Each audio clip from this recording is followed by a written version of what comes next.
7 अक्टूबर को जब हमास के आतंकी हमले में इजराइल के 1000 से ज्यादा बेगुनाह नागरिक मारे गए तो इजराइल ने कसम खाई थी कि हमास का नामो निशान धरती से मिटा देंगे। वही कसम पूरी करने के लिए इजराइल ने हमास के गढ़ गाजा पट्टी को खंडहर बना दिया है, लेकिन जंग अभी जारी है। ऐसी ही कसम 9/11 के आतंकी हमले के बाद अमेरिका ने भी खाई थी कि अल-कायदा को धरती से खत्म कर देंगे, लेकिन हुआ क्या? क्या अल-कायदा खत्म हो गया? फिलिस्तीन लिबरेशन ऑर्गेनाइजेशन के उग्रवादियों को खत्म करने के लिए इजराइल ने 1970 और 80 के दशक में जितनी जंग लड़ी, उसका नतीजा क्या निकला? आतंकवाद को जिहाद का नाम देकर पैदा हुए संगठनों को मिटाना कितना मुश्किल है, इसी पर है हमारी ये टेलीसीरीज रक्त बीज द अनडाइंग मॉन्स्टर, जिसके पहले एपिसोड में आप देखिए पिशाच the perennial threat.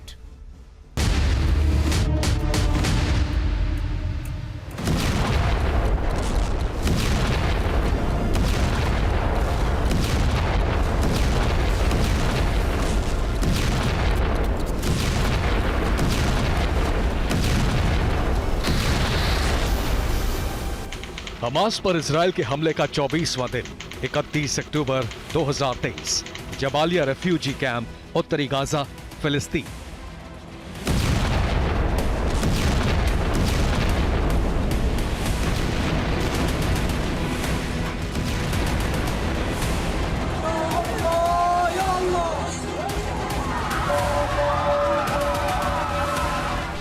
Jabalia Gaza शहर से लगभग 4 किलोमीटर उत्तर में बसा फिलिस्तीनी शरणार्थियों का सबसे बड़ा बसेरा।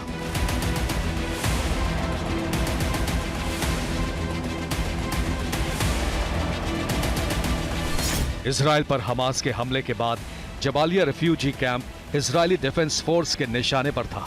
9 अक्टूबर से 22 अक्टूबर के बीच इजरायली सेना 4 बार इस कैंप पर हमले कर चुकी थी, लेकिन उस दिन जबालिया कैंप पर हमला नहीं हुआ, बल्कि इजराइल का कहर टूटा।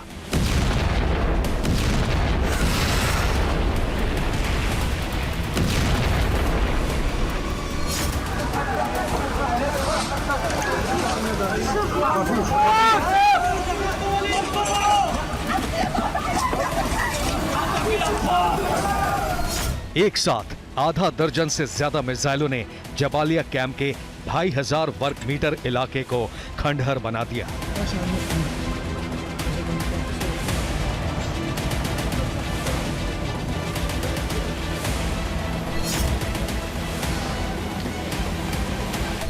जबालिया कैंप एक ऐसे कब्रिस्तान में तब्दील हो चुका था जहां लाशों का अंबार था।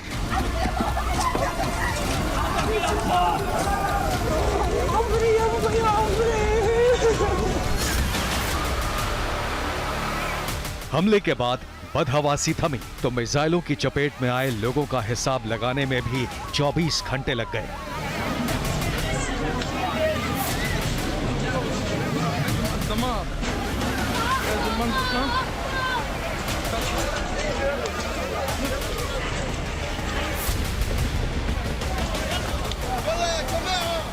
एक 195 मौतें, 777 घायल और मलबे में लापता 120 लोग। और ये कहर सिर्फ इसलिए टूटा क्योंकि इजरायली सेना को पक्के तौर पर मालूम था कि 7 अक्टूबर को इजराइल पर हमले में शामिल हमास का एक कमांडर और उसके कुछ साथी जबालिया रेफ्यूजी कैंप में ही छिपे हुए थे।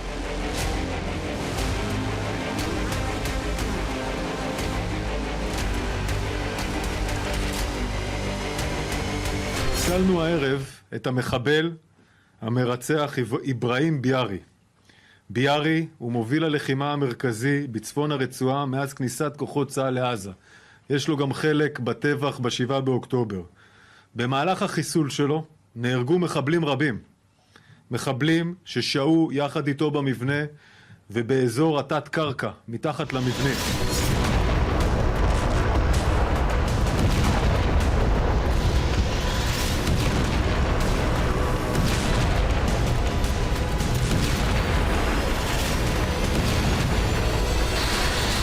बदला लेने की हुंकार भरते समय इजराइल को अच्छी तरह मालूम था कि हमास हर बार की तरह इस बार भी फिलिस्तीन के निर्दोष लोगों को ढाल बनाएगा।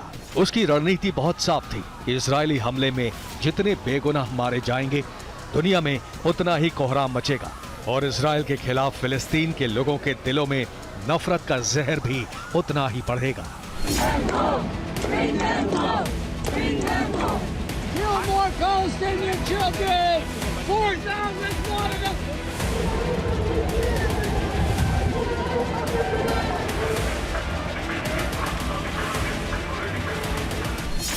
हुआ भी वही। संयुक्त राष्ट्र मानवाधिकार आयोग के निदेशक क्रेग मॉकहाइबर ने तो जबालिया कैंप पर इजराइल के हमले को जातीय नरसंहार बताते हुए इस्तीफा दे दिया।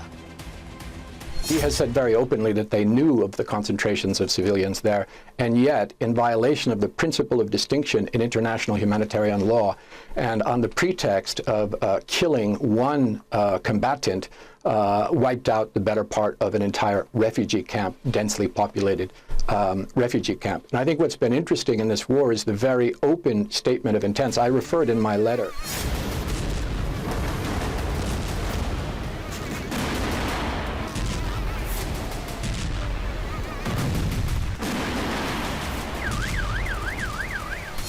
लेकिन इजराइल को अपने हमले पर कोई पछतावा नहीं है, क्योंकि उसे हमास को खत्म करना है।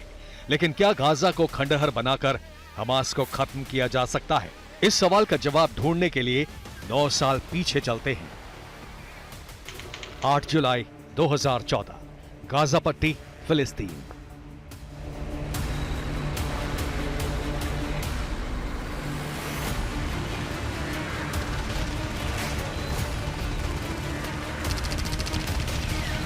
इजराइल और हमास की जंग तब भी इतनी ही भीषण थी। हमास ने 1 महीने पहले इजराइल के 3 किशोर उम्र के लड़कों को अगवा कर लिया था, जिनके शव मिलते ही इजराइल का खून खौल उठा।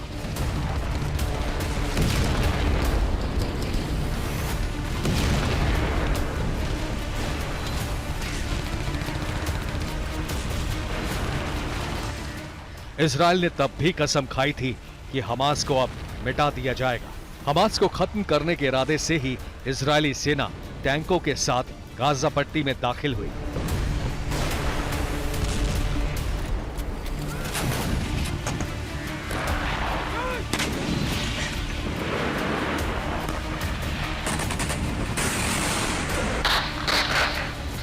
इजराइल के हर सैनिक को हुक्म था कि अगर कोई महिला या बच्चा भी उनके करीब आने की कोशिश करे तो उसे बेहिचक मार देना।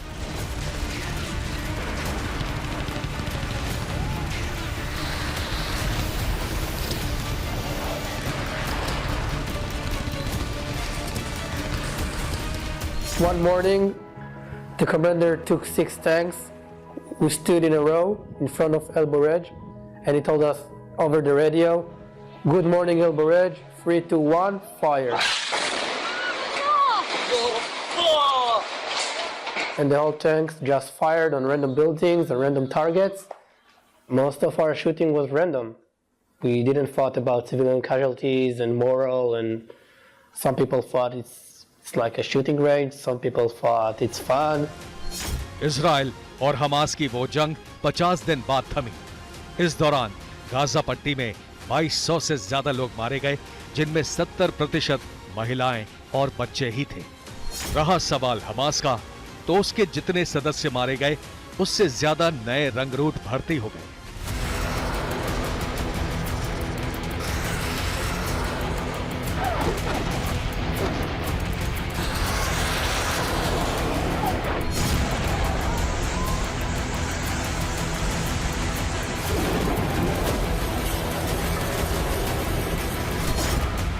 फिलिस्तीन के बेगुनाहों के खून से हमास को कितनी ताकत मिली, उसकी झलक हमास ने 7 अक्टूबर 2023 को पूरी दुनिया को दिखा दी।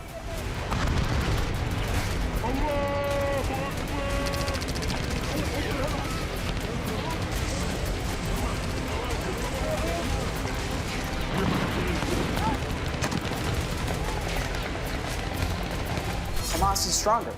That's just a fact. I think this government is incapable of doing it unless there is a dramatic, axiomatic shift in our approach towards Palestinians. We approach towards Palestinians, they can just be controlled. We can just keep them indefinitely under military occupation, deny them rights, deny them freedoms, the same ones that we cherish for ourselves. they don't have. And it's not about security, it's about ideology. America में Chicago university में security and threats project के director professor Robert ए पेप को भी यही लगता है कि Hamas अब रक्त बीज हो चुका है। हो सकता है कि हमास के मौजूदा सभी कमांडर्स को इजराइल खत्म कर दे, लेकिन बहुत जल्द नए रंगरूट उनकी जगह पैदा हो जाएंगे, उन्हीं खंडहरों से जो हमास को मिटाने के लिए इजराइल बना रहा है।